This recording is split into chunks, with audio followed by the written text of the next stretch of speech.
ഇന്ന് തന്നെ ഡൗൺലോഡ് ചെയ്യൂ. കാണൂ നിങ്ങളുടെ ഫേവറേറ്റ് ഷോസ്. അബിയുടെ അവസ്ഥ കണ്ടിട്ട് എനിക്ക് സഹിക്കാൻ പറ്റുന്നില്ല. അവനാകെ തളർന്നു മട്ടില്ല. താൻ വിഷമിക്കാതെ, എല്ലാം ശരിയാവും. ഇത്തരം ഇഷ്യൂസ് ഒക്കെ ഫേസ് ചെയ്യാനുള്ള പ്രായമോ പക്വതയോ അവനായിട്ടില്ല. അബിക്കൊപ്പം നിന്ന് ധൈര്യം കൊടുക്കേണ്ടത് നമ്മളാ. ഈ സമയത്ത് തന്നെ അത്യാവശ്യമായിട്ട് കുട്ടേട്ടന് വീട്ടിലേക്ക് പോകേണ്ടി വന്നതുകൊണ്ടാ. അല്ലെങ്കിൽ എന്തെങ്കിലും തമാശയൊക്കെ പറഞ്ഞ് അബിക്കൊപ്പം കുട്ടേട്ടൻ നിന്നേനെ. അതവനൊരു റിലീഫ് ആവുമായിരുന്നു. അതെ, ഞാനൊന്നും ചെയ്തിട്ടില്ല എന്ന് പറഞ്ഞ് അവൻ നെഞ്ചു പൊട്ടി കരയുന്ന കണ്ടപ്പോ എനിക്ക് സഹിക്കാൻ പറ്റുന്നുണ്ടായിരുന്നില്ല. ഈ അവസ്ഥയില് നമ്മളും കൂടി തകർന്ന അത് വലിയ പ്രശ്നമാവും. ഇപ്പൊ തന്നെ അബി വല്ലാത്തൊരു ഡിപ്രഷനിലാ. അതെ, അതൊന്നും ചെറിയമ്മേ അഷിയൊന്നും മനസ്സിലാക്കാത്തതാ കഷ്ടം. ഒരു പ്രശ്നം വരുമ്പോ വഴി പറഞ്ഞ് വേദനിപ്പിക്കുന്നതിന് പകരം അവസ്ഥ മനസ്സിലാക്കി കൂടെ നിൽക്കുകയല്ലേ വേണ്ടത്. അവരുടെ സ്ഥാനത്ത് നോക്കുമ്പോ അവരെ കുറ്റം പറയാനും പറ്റില്ല. പുറത്തുനിന്ന് പല ആളുകളും കളിയാക്കുകയും ചീത്ത പറയുകയും ചെയ്യുന്നതിന്റെ ദേഷ്യം മുഴുവൻ അവരെല്ലാരും അബിയിൽ തീർക്കുക.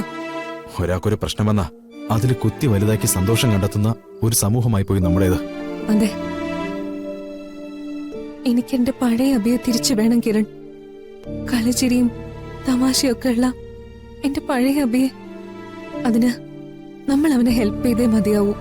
അതിന് ആ വീഡിയോയുടെ സത്യം കണ്ടെത്തണം. അതിനെന്താ വേണ്ടതെന്ന് എനിക്കറിയാം. ഇനി ഒരാൾക്കും നമ്മുടെ അബിയുടെ അവസ്ഥ വരാൻ പാടില്ല. ശരി, കിരൺ കിടന്ന് ഉറങ്ങിക്കോ. ഞാൻ ചെല്ലട്ടെ. അപ്പച്ചി ഇപ്പൊ എന്നെ അന്വേഷിക്കാൻ തുടങ്ങിയിട്ടുണ്ടാവും. Good night. Good night.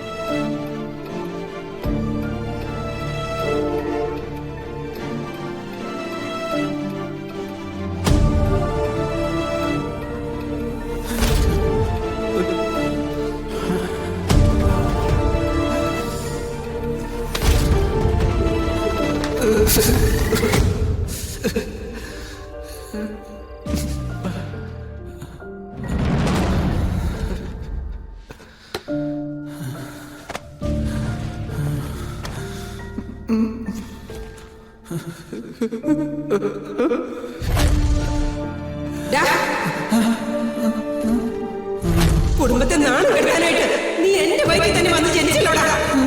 നീ എന്തിനാണ് ജീവിച്ചിരിക്കുന്നത്? നീ കാണിച്ചത് പുറത്തറിഞ്ഞാലേ നമ്മുടെ ജീവിതം എന്തായി? നമ്മുടെ കുടുംബത്തിന്റെ അഭിമാനം പോയില്ലേ? ഈ നാട്ടുകാരെ ഞങ്ങളെ കാണിച്ചു തുപ്പില്ലേ? നീ എന്റെ ജീവിതം കൂടെ നശിപ്പിക്കുമല്ലോടാ. നിനക്ക് നശിക്കാനാണെങ്കിലേ സ്വയം നശിച്ചാ പോരെ. മറ്റുള്ളവരെ കൂടെ എങ്ങനെ ഇതിന് കൂട്ടുന്നേ?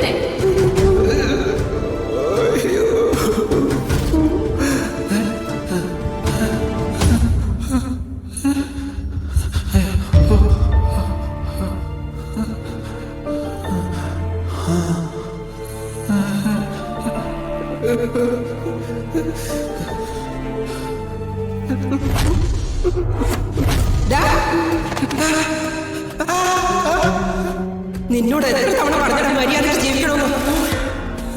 നിന്നെ പോലെ